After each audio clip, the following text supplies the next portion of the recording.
Mateus 11, 28 a 30, também 2 Coríntios 4, 8 e 9, é o nosso tema de hoje, do nosso agosto de Deus. Quantos irmãos estão fazendo o agosto de Deus? Por favor, fique de pé. Quem está fazendo o agosto de Deus? Faz sentido para vocês. Amém? Podem se sentar. Os outros que estão nos visitando no culto de hoje, nós estamos cumprindo uma consagração de 31 dias de jejum e de oração. Nós nos reunimos aqui na igreja, todas essas pessoas que ficaram de pé, todos os dias, das 19h30 às 20h30. Todos os dias. E aqui nós temos buscado a presença do Senhor e estudado temas que eles são consequenciais e sequenciais na nossa vida. Hoje falaremos a respeito de fardos. Lá em 2 Coríntios 4, 8 e 9 fala: venham a mim, todos os que estáis cansados e sobrecarregados, e eu vos aliviarei. Tomem sobre vós o meu jugo e aprendam de mim, pois sou manso e humilde de coração. E vocês encontrarão descanso para suas almas, pois o meu jugo é suave e o meu fardo é leve. Amém. Bem, eu queria analisar esse texto juntamente com vocês, para que a gente pudesse orar em cima da compreensão dele. Primeiro, ele começa com venham a mim. Ele como centro, ele como o ápice ou destino final de cada um de nós. É de suma importância que entendamos isso. Esses dias atrás, eu conversei, foi com o Daniel. Esses dias atrás, a gente conversando, e eu falei para o Daniel assim: Daniel, aquilo tudo que você ministrou aqui, eu resumiria numa expressão: só mora dentro de Deus quem Deus mora dentro dele. Vou repetir. Se nós somos morada do Espírito Santo de Deus, um dia moraremos dentro de Deus. Por quê? Porque a gente fala muito em céu, em céu. Vocês acham que nós vamos morar no céu com Deus, ou vocês acham que a gente vai morar em Deus com o céu? Quem é maior, Deus ou o céu? Quem contém quem? Quem está contido onde? Deus está dentro do céu, ou o céu está dentro de Deus? Não há nada maior que Deus. Tem uma expressão que eu achei maravilhosa, que poderia, se a gente tivesse tempo, ler para vocês, da não existência de Deus, porque toda existência pressupõe criação, e Deus não foi criado. Eu achei fantástico esse resumo. Deus, ele pré-existe a própria existência. Ele sempre existiu. E não há nada maior que Ele. Então, quando Jesus fala, vinde a mim, dá uma conotação, humanamente falando, de nos dirigirmos a uma pessoa. Mas é muito mais profundo que isso. Porque hoje os fardos que carregamos não são fardos naturais.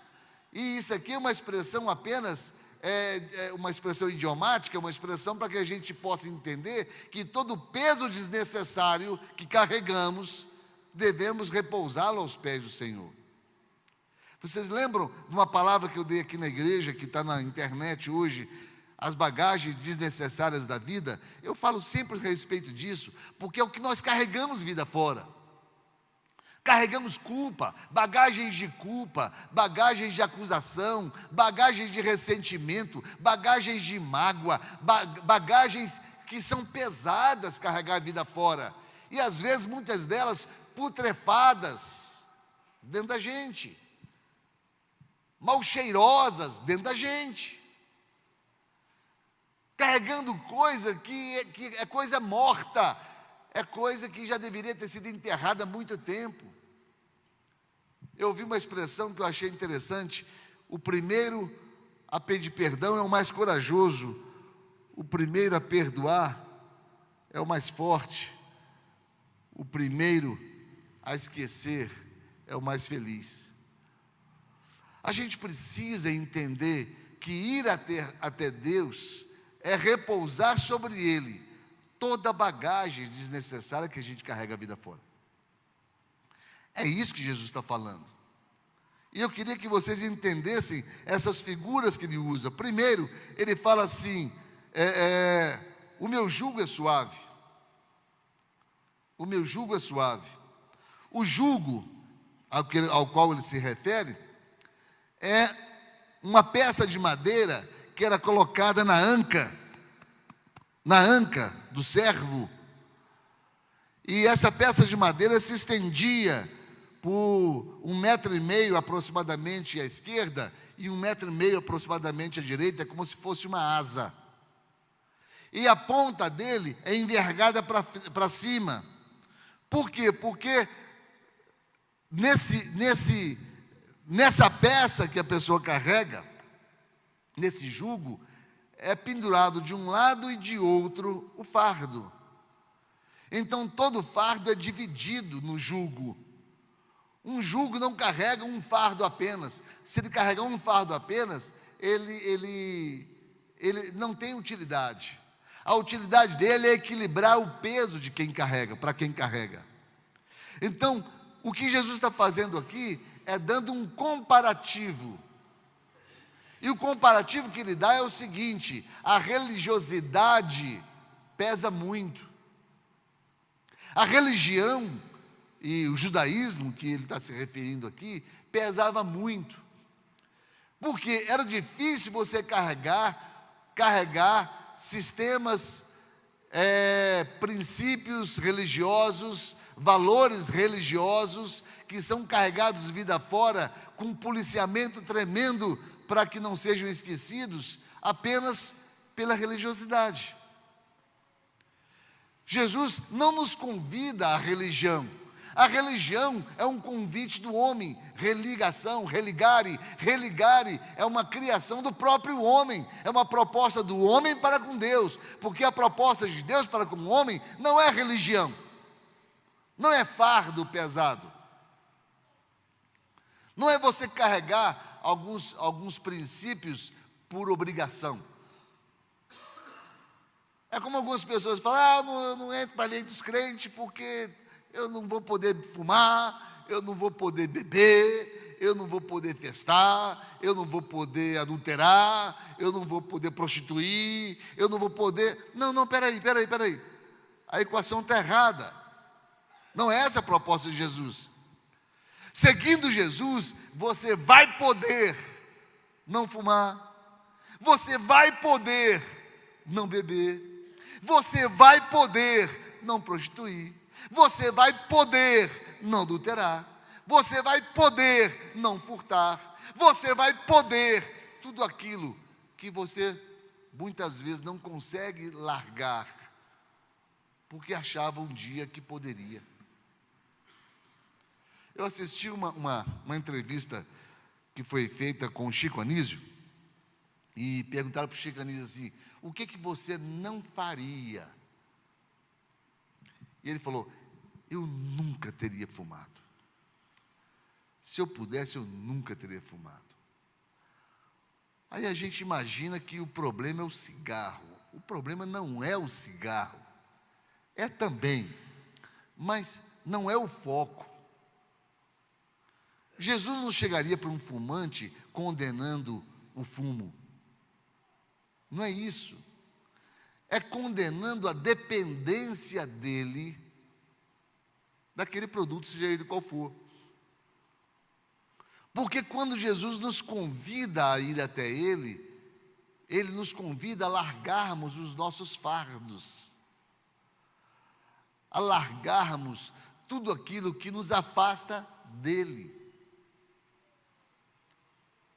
Então reparem que por Ele falar a respeito da canga, né? Por Ele falar a respeito de carregar, de você poder carregar sobre os seus ombros o jugo dele, que é a canga, Ele diz: você tem um peso. De um lado, Ele fala: o meu peso é leve.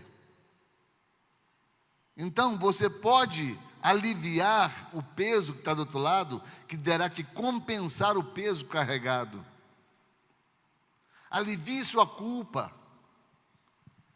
Seria essa a expressão de Jesus: alivie sua alma. Alivie perante Ele tudo aquilo que lhe é pesado. Eu contei esse tempo atrás, nós tínhamos um movimento dentro da igreja, e do qual nós participamos, foi muito bom, que nós chamávamos de encontro, né? Quantos fizeram o encontro aqui? Isso, que era uma proposta de aproximação com Deus. E eu participei de um, e o homem dizia: eu preciso confessar meu pecado. Eu dizia para ele: pois não, vamos num canto aqui, você conversa comigo, e tudo aquilo que é dito num gabinete pastoral, tudo aquilo que é dito ao ouvido de um pastor como segredo, eu tenho por dever, e tenho também por privilégio e direito de não comentar com eles, com ninguém, e a lei até me protege.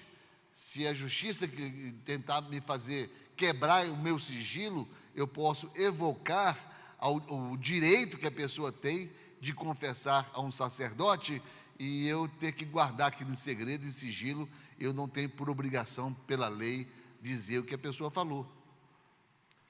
Então, fique tranquilo que vai morrer comigo. Muitas pessoas já fizeram isso. E ele falou assim: não, eu preciso confessar para todo mundo. E eu disse: não precisa fazer isso, a não ser que você queira. Eu quero, porque eu preciso.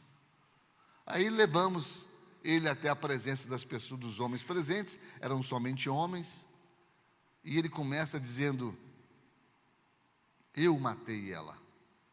Quando ele começou a falar: eu matei ela, veio uma confissão aí que... E ficou todo mundo olhando e falou assim, ele começou a contar a história. Eu era menino, tinha aí meus 7 anos de idade,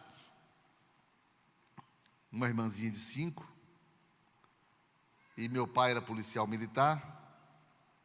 Meu pai veio almoçar em casa,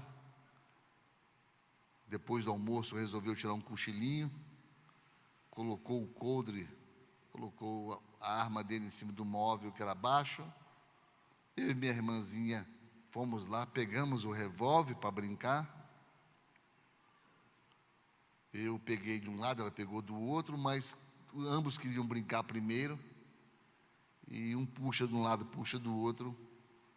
Eu segurei pelo gatilho. E o revólver explodiu.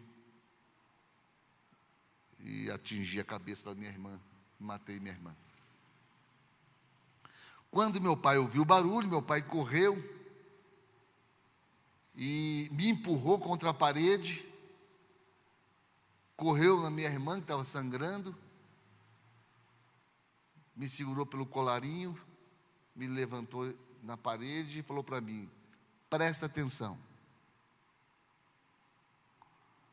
Ela puxou o gatilho. E eu chorando disse: não, pai, foi eu. Ele falou: cala a boca, ouve o que eu estou falando. Ela, brincando, puxou o gatilho. Você não estava perto, ela fez isso sozinha. Você está entendendo? Ele falou: não, pai, eu brincando com ela. Ele falou: cala a boca, você vai contar a história que eu estou falando. Ela puxou o gatilho.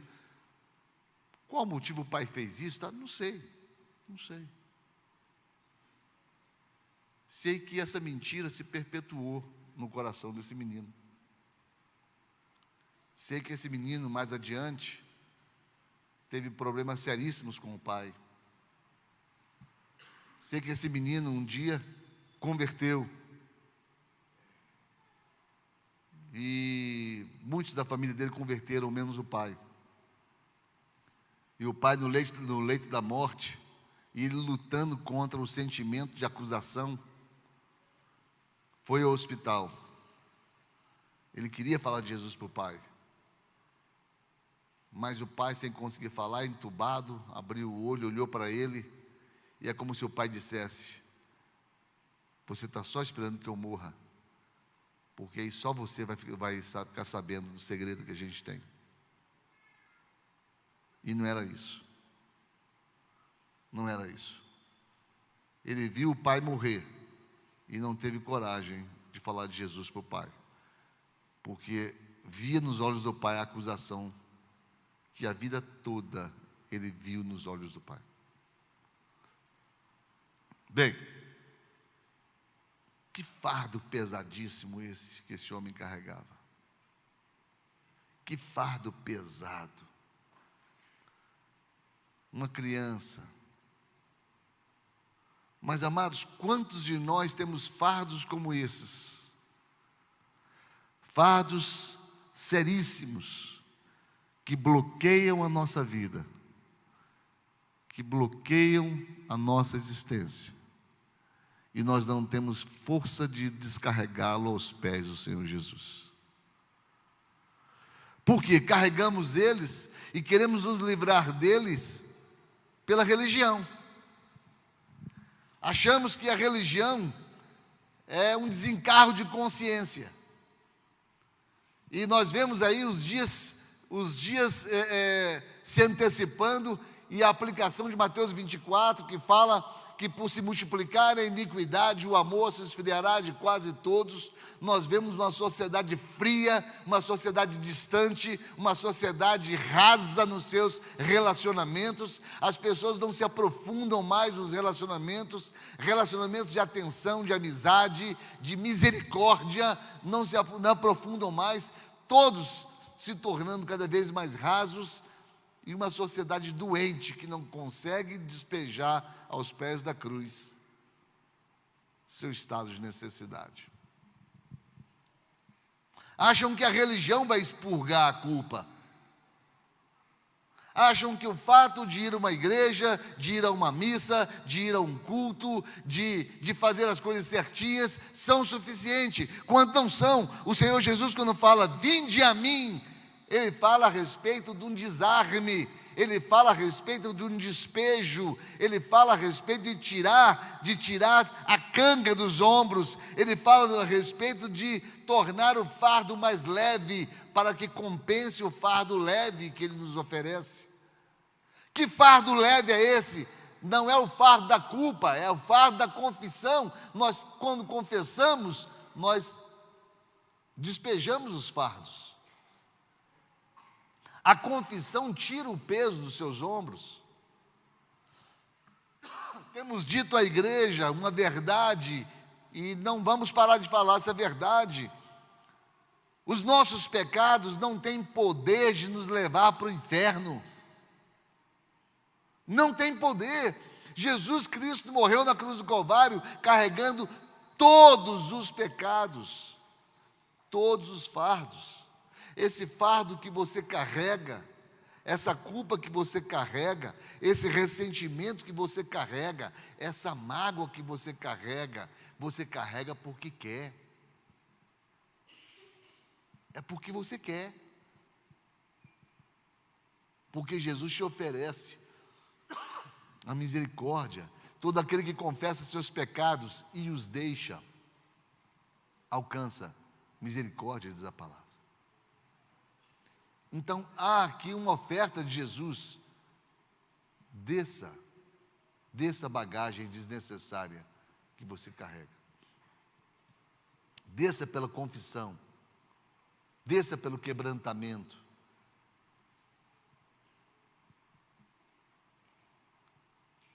Se deixe ser despojado. retirado. Por quê? Porque as pessoas não vão para o inferno por causa do pecado, por causa do fardo. Jesus está oferecendo aqui carregar seus fardos. Pelo poder da confissão. O que leva para o pecado é a rejeição dessa oferta. O que leva para o inferno é a rejeição. A graça de Deus é simplesmente deixar que Ele carregue os pesos que estão sobre você. Nos tempos bíblicos, para carregar coisas pesadas, eles carregavam nesse jugo. E esse jugo é a responsabilidade que nos cabe. Não tem como você não carregar jugo. Só que o que Ele oferece para você é que você carregue o seu jugo, a sua responsabilidade, entendendo que de um lado está o fardo de Jesus, que é a chamada de Jesus para o Evangelho, que é o seu compromisso para com Ele, mas ele é leve, ele não causa desgaste, ele não causa em você aflição. O Evangelho, o que Jesus nos oferece, é diferente da religião que o homem oferece. É diferente. Ele gera no teu coração responsabilidade, mas não gera peso, não gera cansaço. Ele gera no teu coração compromisso, mas não gera aflição, não gera ansiedade. Porque ele é convicção, eu falei no começo, uma confiança absoluta nos leva a uma entrega total. Se você confiar em Jesus de forma absoluta, você vai fazer com que toda carga desnecessária seja baixada e você não precisa carregá-las. Porque sua confiança é absoluta de que Ele vai levá-las para você. E Ele já levou por você na cruz do Calvário. Então é um convite maravilhoso esse. Quando falamos chega de fardo, chega de tudo aquilo que nos prende. Lancem, olha o que diz 1 de Pedro 5,7. Lancem sobre Ele toda a sua ansiedade, porque Ele tem cuidado de vós.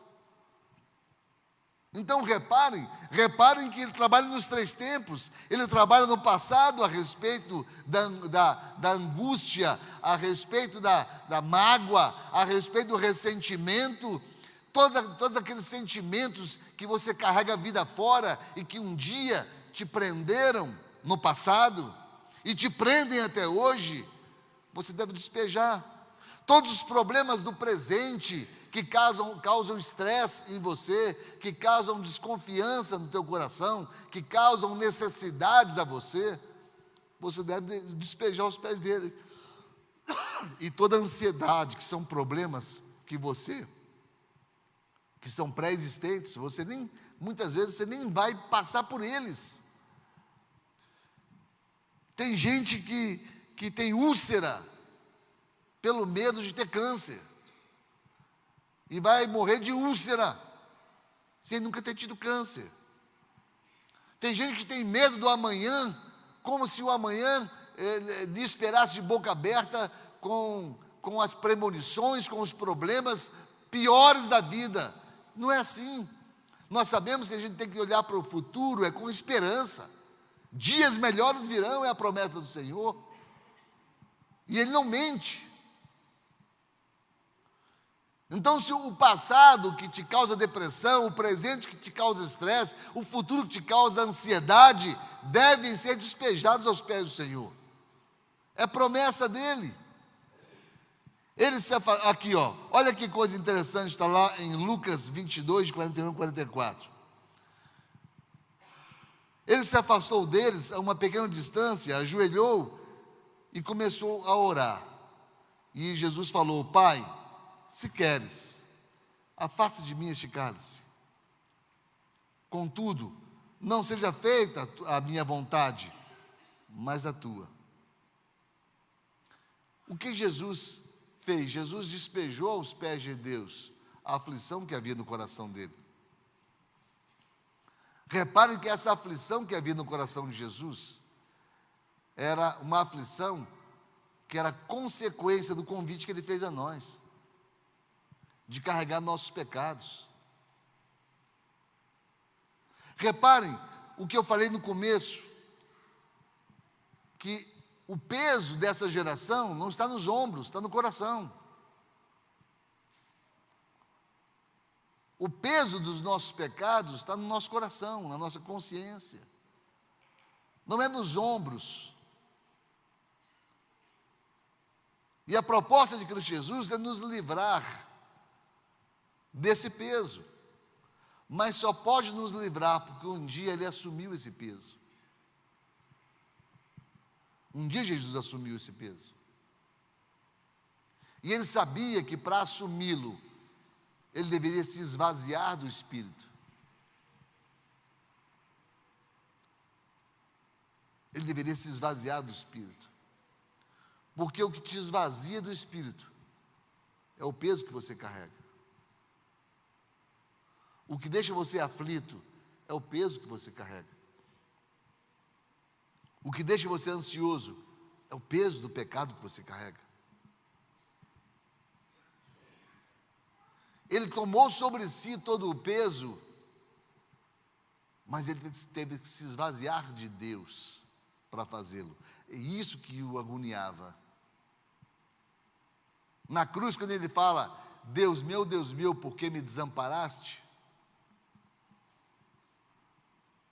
Foi a frase que ele falou logo depois de ter dito, Pai, em tuas mãos eu entrego o meu espírito. E quando ele fala, Pai, em tuas mãos eu entrego o meu espírito, ele não devolve o espírito do homem Jesus, ele devolve o Espírito Santo que havia nele. Ele precisava se esvaziar do Espírito Santo e estar 100% homem, para que como homem ele morresse a nossa morte. Porque o salário do pecado é a morte. E para ele morrer, ele tinha que ter pecado. E como ele não tinha pecados advindos dele mesmo, ele assumiu os nossos pecados. E os nossos pecados fez-lo merecer a morte. E foi o que aconteceu. Quando ele se encheu dos nossos pecados, ele morreu. A nossa morte. Para que nós pudéssemos viver a vida dele. Para que pudéssemos viver a vida eterna em Deus. Como? Vazios da nossa culpa. Vazios, esvaziados das nossas angústias. Esvaziados de tudo aquilo que nos prende e que apaga o Espírito que habita em nós. A proposta de Cristo Jesus, amados, nada se compara a essa proposta. Nada em sua vida se compara a essa proposta. Tudo tem uma compensação. Ele fala aqui a respeito do jugo, falando sobre o fardo, uma compensação. É compensação de pesos e medidas. Que se de um lado você está com tudo muito pesado, ele fala, esvazie para que se compare ao meu fardo, que você precisa carregar, fardo de responsabilidade, fardo de compromisso, fardo de aliança. Porque é um fardo leve de ser carregado e necessário que seja carregado. É essa a proposta de Jesus essa noite. Vinde a mim, todos que estáis cansados e sobrecarregados.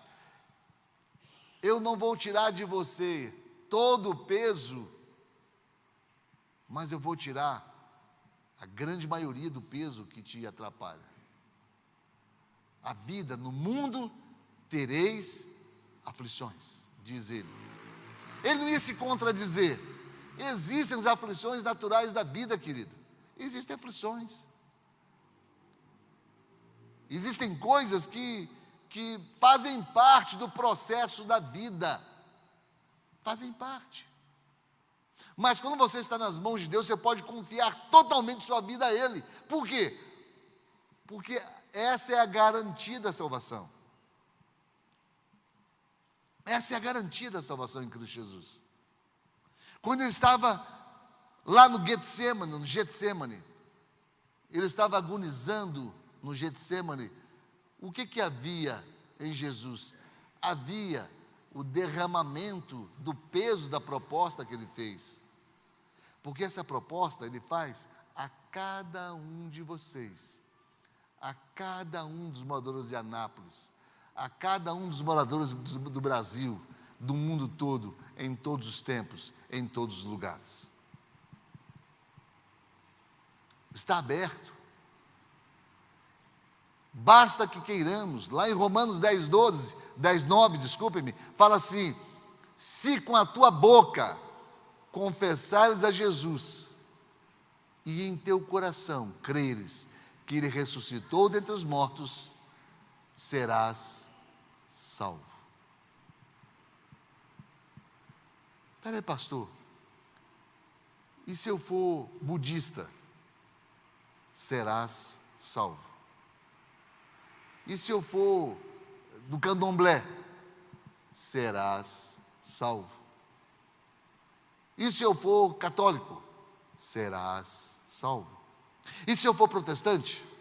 Serás salvo. Não existe nada que impeça. Nada que impeça.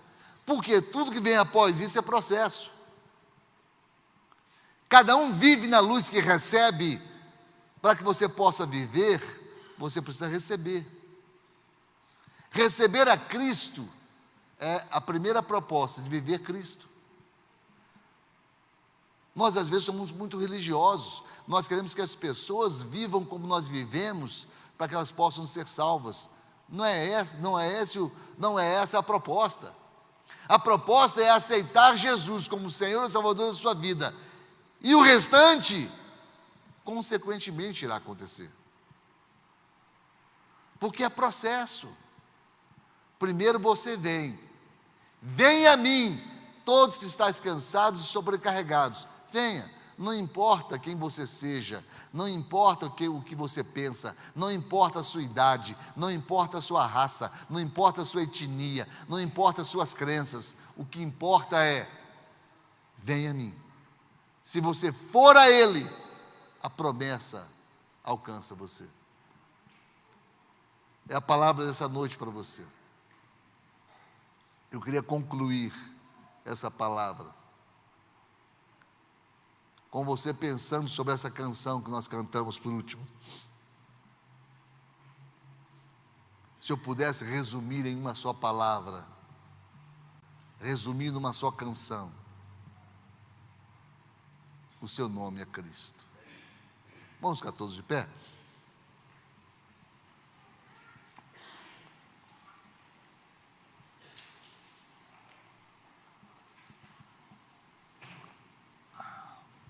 Glória a Deus. Glória a Deus.